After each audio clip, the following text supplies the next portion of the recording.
E faltava um pouco de pensamento e de articulação ao Flamengo. O Flamengo, ainda assim, contra um time que defendia adiantado, conseguiu colocar 2, 3 vezes seus jogadores de frente em condição que poderia ter resultado num gol, mas só o Arrascaeta era o jogador que tentava dar uma pausa para enxergar o jogo e tentar dar um passe. O resto era um time que jogava numa velocidade muito além da necessária.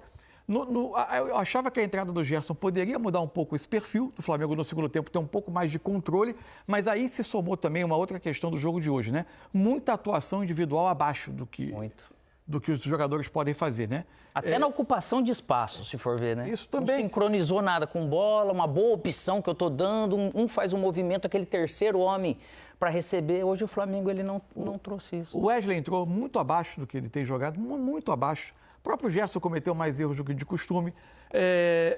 Entre o Pulgar, depois do lugar do Everton Araújo. Os erros do segundo tempo também, acho que são um pouco condicionados pelo resultado ali naquele momento, né? A pressão da arquibancada começa a crescer. Também, né? Mas o time não jogou bem no momento quase nenhum, né? Não, o segundo tempo eu acho que foi pior. Eu achei a segunda metade do primeiro tempo, para mim, já foi muito ruim do Flamengo. Especialmente porque o Flamengo perdeu um pouco do sentido de jogo coletivo que ele tem muito. Não adianta você ser um time que só é capaz de jogar por espasmos, né? Precisa ter pausa em algum momento, precisa ter um pouco mais de articulação. O Flamengo é um time muito capaz, quando um adversário vem para pressionar, de atrair essa pressão para jogar as costas. O Flamengo não conseguia fazer isso com lucidez hoje. Enfim, foi uma partida até preocupante do Flamengo, assim, porque eu acho que abre uma preocupação no grupo como um todo, na chave do Flamengo, porque vai ser uma classificação que podia ser mais tranquila e possivelmente vai ser decidida nas últimas rodadas. Vai gerar algo que às vezes ele é perigoso e não deve gerar, mas é uma briga interna dentro do clube, né, dentro do campo, que é a tal da dúvida. Dúvida se o caminho está certo, se o sistema é esse. E essa dúvida eu acho que o Flamengo não deve ter. Só que, ao mesmo tempo, é perigoso para saber de que maneira vai atingir esse grupo, que mesmo sendo experiente, às vezes isso dura alguns jogos para você retomar, reencontrar o caminho ou encontrar um outro caminho dentro dessa proposta, que ele pode, de repente, ficar um pouco tarde, né? Porque vai lá, perde mais um jogo em casa, enfim, começa o Brasileirão, você toma agora mais uma derrota, alguma coisa desse tipo, que não é comum para esse time, tanto que ele perdeu muito pouco na mão do Felipe. Só que dentro da proposta dele, o Felipe realmente vai ter que trazer uma inspiração, trazer tipo de trabalho para conscientizar e trazer esse emocional do time de novo, que parece que também ficou um time que parece que fluía muito fácil, muito rápido, muito intenso, sempre achando uma opção, e nesses últimos jogos ele tem realmente encontrado um pouco de dificuldade, então vai dar um trabalhozinho aí. Sabe o que eu estava pensando aqui também, né? Porque já percebi que há torcedores criticando a escalação do Flamengo hoje, né? Do porquê de algumas trocas. Era inevitável fazer trocas e em algum momento, né? O calendário agora é insano e vai ser necessário em algum momento, seja no Campeonato Brasileiro, seja algum jogo da Libertadores, você fazer as trocas. E o Flamengo tem um grande elenco exatamente para poder fazer essas trocas com mais naturalidade. Por isso, hoje, o Wesley ficou no banco de reservas, o Pulgar também não iniciou, o Gerson, Michael hoje sequer participou, nem estava no banco, entrou, né? Não entrou. Deixa eu ver se ele estava no banco. O Michael estava no banco, hoje não entrou. Então, assim, as trocas são naturais. Agora, a questão de priorizar o Campeonato Brasileiro, Libertadores, nem sei se isso se faz por esse motivo, né? Lá atrás, me parece que já houve um posicionamento de que esse ano o Flamengo priorizaria o Campeonato Brasileiro, né? E acho que aparentemente está claro nisso. Eu acho que a questão do Flamengo, o Flamengo não vai priorizar o Campeonato Brasileiro, colocá-lo à frente da Libertadores e negligenciar a Libertadores. Claro. Acho que se há uma competição em que o Flamengo possivelmente vai entrar com times mais desfigurados do que hoje, vai ser a Copa do Brasil.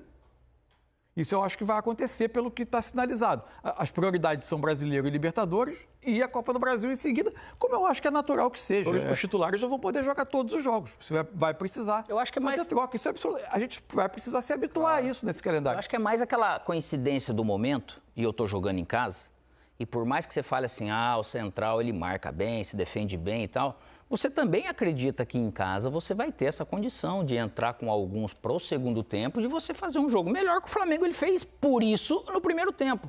Só que o negócio virou. E eu acho que são muitos jogadores, o Mansur acho que trouxe isso, é um negócio para refletir, eu acho que é importante. São muitos jogadores abaixo individualmente.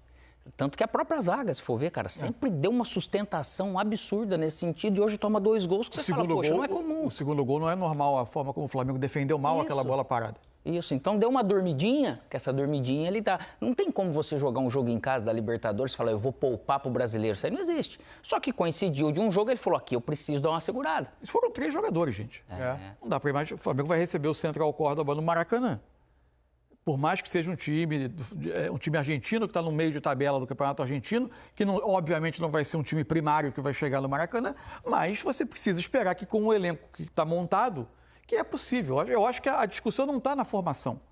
A discussão está sim, não na formação para o jogo, está na formação do elenco. A formação do elenco, que tem questões que a gente vem apontando desde janeiro, ela sim, em muitos momentos, está fazendo o Flamengo pagar um preço. O Flamengo tem dificuldade de definição de jogos e o Flamengo tem dificuldade de articulação quando não tem Gerson e Arrascaeta juntos. E hoje teve dificuldades até com os dois juntos em dado momento, porque aí sim, com a pressão do placar, do peso do estádio e tal, começou a ser um time ainda mais apressado do que lúcido.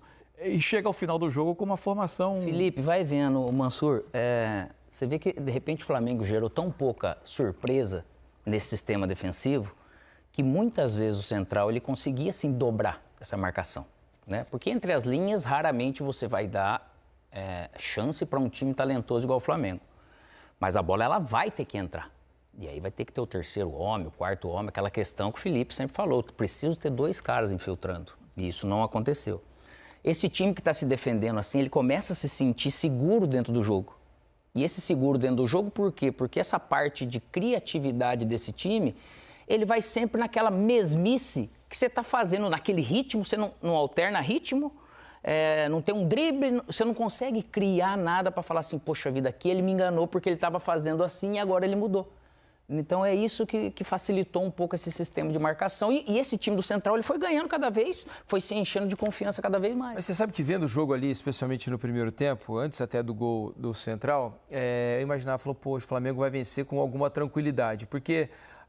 A transição defensiva do Central era uma lentidão absurda, né? Em diversas oportunidades, o Flamengo teve a oportunidade de atacar 5 contra 5, 6 contra 6, 4 contra 4, porque o time do Central demorava muito para voltar quando tentava atacar o Flamengo. Só que sempre as decisões ali dos jogadores acabavam não sendo as melhores e o Flamengo desperdiçava essas oportunidades de, inclusive, finalizar. Por isso, acho até que o Central se ofereceu ao Flamengo num jogo mais franco e o Flamengo não conseguiu aproveitar nem assim. Mas essa é a grande surpresa, né? O Flamengo não bateu... Não foi um time super defensivo, bateu contra o muro. O Flamengo não foi bater contra o muro de um time protegendo a área. E mais, o Flamengo fez muitas de suas melhores atuações nesse tipo de jogo. Exato. E que os adversários iam para pressionar a saída do Flamengo ou iam para tentativa de um jogo mais franco. E o Flamengo tem uma grande capacidade de saída de bola, mas o Flamengo não conseguiu construir desde trás hoje. Ou apressou demais esse último passe. A quantidade de erros, de passe forçado, de tentativa de chegar rápido às costas da defesa adversária, sem passar eventualmente pelo meio. O jogo, em dado momento, se tornou um jogo de meio campo esvaziado, praticamente. O jogo ia de uma área a outra. Numa ida e volta. Numa ida e volta. E mesmo assim, em tese, você num cenário desse, até o Flamengo, a gente já viu o Flamengo tirar partido disso, porque tem jogadores de talento na frente que com espaço podem acabar resolvendo o jogo mais fácil do que o adversário, o Flamengo não conseguiu resolver. Agora, após tomar o primeiro gol, aí para mim a atuação do Flamengo, o jogo não era difícil antes do primeiro gol. A sensação esse é um jogo que o Flamengo vai resolver. Perdeu um gol, perdeu outro gol, mas as situações estão aparecendo. Após tomar o gol, o Flamengo se perdeu muito. Muito dos cruzamentos, você percebe que às vezes está dentro de campo, você percebe que você não está conseguindo passar essa defesa, você não está conseguindo fazer as coisas. Só que chega na beirada, você não está tão bem posicionado, ocupando bem a área do adversário e mesmo assim você cruza. Sabe? Tem um cara na frente, está todo mundo dando opção da bola retornar para ver se sai alguém para você fazer jogada, você termina em cruzamento. Mesmo estando mal posicionado, pouco ocupada e tudo isso. E quando a bola volta para trás, aquela coisa que você olha para o campo, está todo mundo parado, e para você que está com a bola, você fala, cara, o que eu vou fazer? E até nessa questão, você precisa ter uma coragem, ter alguém que dribla, tira alguém da frente. Nesse sentido de trás para frente, o Flamengo não tem, né, essa questão. Não tem esse hábito de poder fazer esse tipo de jogada. Então, a hora que eu lanço para um lado, que a bola volta lá atrás, aí tem aquela lentidão porque eu não tenho opção. Poxa vida, aí a defesa vem, ela acaba se encontrando de novo. Não precisa nem pressionar a bola, porque a bola já está pressionada porque aqui ela não encontra nenhum tipo de movimento para abrir espaço e aí você fica meio cego. O Nilmar usava assim que falava, quando às vezes tem jogador, algum momento que recebia a bola, ele falava, fechou a cortina, né? Tipo, tá cego, o cara não enxerga mais nada, deu blackout, cara, é por aí. Você sabe que a gente está conversando, né? E você falou, Alex, agora há pouco sobre a quantidade de cruzamentos, né, do Flamengo. Aí eu fui dar uma checada na estatística. O Flamengo fez 40 cruzamentos hoje. 40 cruzamentos à área, né? Desses 40, só 7 encontraram algum jogador do Flamengo. Então é um aproveitamento muito baixo. O time do Córdoba, por exemplo, cruzou 5 bolas só e acertou 3 no alvo, né? Em um jogador do Córdoba. Então é muito cruzamento para pouco aproveitamento. Aí os outros números do jogo para vocês. 31 desses cruzamentos, 31 no segundo tempo. Então, especialmente depois que juntou Pedro e Bruno Henrique como dupla na frente. Normalmente, excesso de cruzamentos é um sinônimo de falta de lucidez. Falta de lucidez, de pressa, de tentativa desesperada. E outra, cara, você pensa que não, insegurança. Você tocar a bola, medo de perder a bola. Isso em alguns jogos, em alguns momentos, dá medo sim de você errar, cara. Então é mais fácil eu meter a bola lá. Vamos dar uma olhada então nos números aqui, ó. Posse de bola, o Flamengo ficou quase 70% com a bola, né? 68-32. Total de passes, 617 a 180 só do Central Córdoba. É o domínio, né? Passes certos, índice baixo do Flamengo, se a gente for ver, né? 85% não é um índice dos melhores. O do Córdoba, nem se fale, 70%. 18-8 em finalizações para o Flamengo, 7-6 em finalizações. Olha para você ver o nível de eficiência, Veja que o Córdoba finalizou com qualidade, né? Nas vezes que chegou ao ataque. Impedimentos, 3 do time argentino, 1 do Flamengo. 10-1 em escanteios para o Flamengo. 6 desarmes a 18. Esse é o dado citado pelo Alex agora há pouco, né? Faltas cometidas, 11-13. 2 cartões amarelos para jogadores do Flamengo. 4 para o Central Córdoba. E olha o mapa de calor do Flamengo, né? Veja como o Flamengo explorou muito as pontas do campo, mas do lado esquerdo quase não chegou à linha de fundo, né, Mansur? Ficou ali naquela zona intermediária, né? Especialmente no segundo tempo teve a presença do Wesley para ter mais passagem por ali. Mas sim, você vê que o jogo quase todo está concentrado dos lados, né? O Flamengo, o trio de ataque do Flamengo que iniciou o jogo é um trio de jogadores que participa pouco na construção, né? Eles são jogadores que estão o tempo todo pesando a linha, o Juninho também fazendo às vezes o movimento do centro do ataque para o lado para tentar buscar a bola. Isso gera uma dificuldade do Flamengo quando precisa ter um passe a mais, sabe, uma pausa para essa construção, com um pouco mais de articulação. O Flamengo não consegue. Esses jogadores estão sempre pedindo a bola nas costas, em profundidade o tempo todo. Eu acho que essa mistura de características no ataque do Flamengo, o Flamengo não tem. Agora, com o Pedro, eu imagino que essa entrada de hoje, ela é o início de um processo que ainda não vai ser gradativo, né, do Pedro ir ganhando tempo, jogando um pouco mais. Precisa de tempo. Aí é paciência. É isso. Não tem jeito. É uma outra característica que o Flamengo vai acrescentar, importante, um jogador mais acostumado a decidir, mas que, por outro lado, também vai exigir uma adaptação em alguns aspectos do jogo. Porque nada garante, por exemplo, que essa postura do Flamengo de ser, com o Felipe Luiz, um time que pressiona imediatamente para recuperar a bola, que um time com Pedro e Arrascaeta no ataque vai, nas duas posições mais adiantadas do time, especialmente quando o Flamengo está sem bola, que eles vão conseguir manter essa capacidade. O Pedro nunca foi um jogador muito especializado nessa pressão, o Arrascaeta tampouco, por questões físicas também, por momento da carreira. Vai precisar de algumas adaptações. O Pedro também não é. O Felipe Luiz gosta que o seu centroavante, o seu 9, e pelo menos mais um dos atacantes, seja um jogador que ataque muito espaço. O Pedro não é um jogador de atacar o tempo todo espaço, ele é um jogador que vem um pouco, às vezes, na direção da bola. É um outro tipo de movimento. Enfim, vai precisar de adaptações também. É um trabalho agora que o Felipe vai ter com essa volta do Pedro, que acrescenta, óbvio, estou dizendo que ela é um problema. E né? chama a atenção, né, Alex, Mansur, a gente que acompanha esse tipo de lesão já há bastante tempo, o Pedro voltou antes do tempo normal, assim, né? Porque antigamente o protocolo, eu fiz inclusive um programa sobre lesões graves do joelho aqui no Sport TV, uns 10 anos atrás, mais ou menos.